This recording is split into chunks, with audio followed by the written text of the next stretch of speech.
Since arriving in our home in Bali a few months ago, I've been spending a lot of times watching these beautiful honeybirds feeding in our gardens, jumping from one flower to another and enjoying the nectar. And the beauty of them all is they never compete with each other. They always go from one flower to another within their own time and joy, and that makes me feel very good. So I started taking videos and photos to document them. There are the long big honey feeder called little spider hunter. So I call this bird long big honey bird. The Latin name of this species is Arachnotera longirostra, and the smaller one, it has a name not related to what they are doing actually.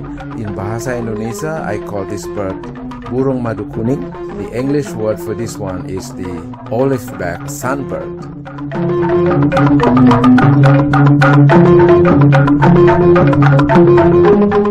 Nectarinia jugularis, the olive-backed sunbirds, they are female and male that comes to the garden.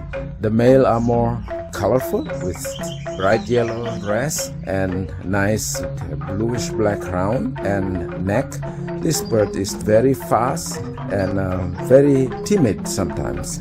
Arachnotera longirostra is much more friendly than the other one. Very often he spends at least 1 minute on the tree, hovering from one flower to another, and I have a lot of opportunities to film them, photograph them, as you can see in several uploads in my channel, Denik Sukarya YouTube. They are so beautiful, and I hope you will enjoy it too.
I basically use one mirrorless camera like this one here with 70 to 350 millimeter zoom lens.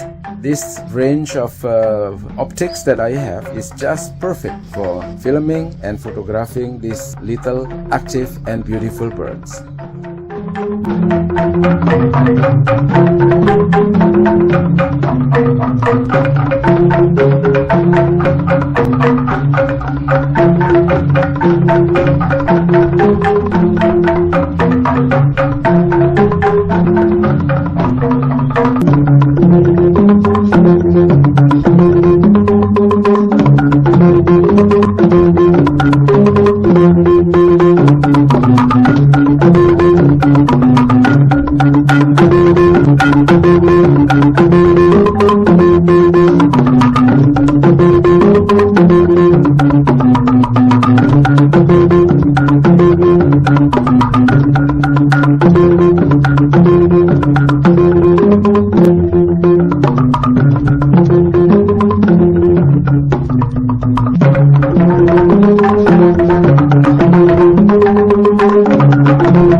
Of course, to get the best results, the sharpest, steadiest video and photos, I have to mount the camera on a tripod with monoball so that I can follow the movement of the birds very easily and without any problem. And it's also less tiring for my hand to hold quite heavy camera and lenses.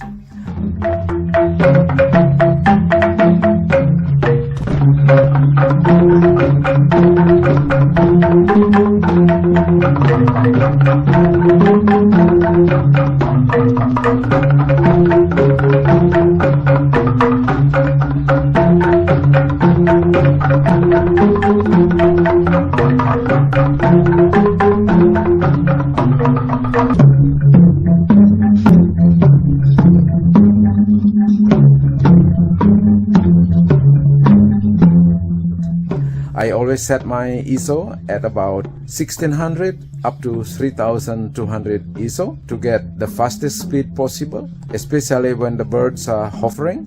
The wing flaps are very high speed, so that I need higher speed to catch it quite sharp.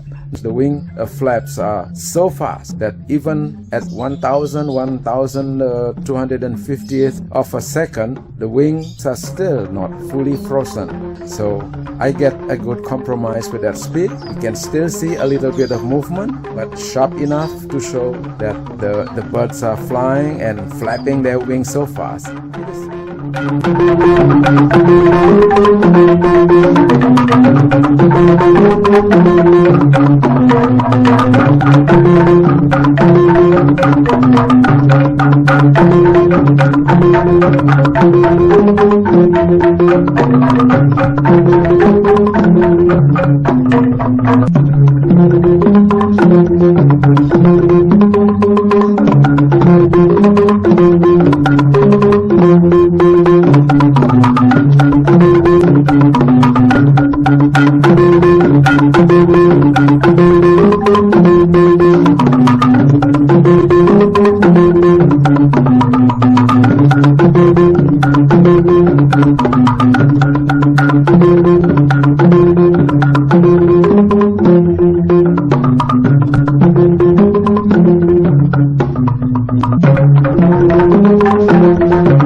If you live in Bali or Java, you probably will be able to see these birds feeding in your garden, especially if you have a lot of flowering bushes and climbers like what we have here. Basically, there are three flowers that they love very much. One is called Clerodendrum thomsoniae, nonamakan sirih.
Of the many flowering plants in our garden, there are 2 bushes and 1 climbers that these honeybirds really love to visit. The first one is the Clerodendrum thomsoniae, which is a climber. The other 2, the Clerodendrum paniculatum, pagoda flowers, and Pachystachys luteus, lollipops flowers. These 3 bushes are all planted very close to our veranda in Bali, so that for me it is the most comfortable, the most joyful wildlife hunting in our backyard. I can sit in my sofa in the veranda, drink my coffee, and at the same time get ready every time these beautiful birds are coming to visit.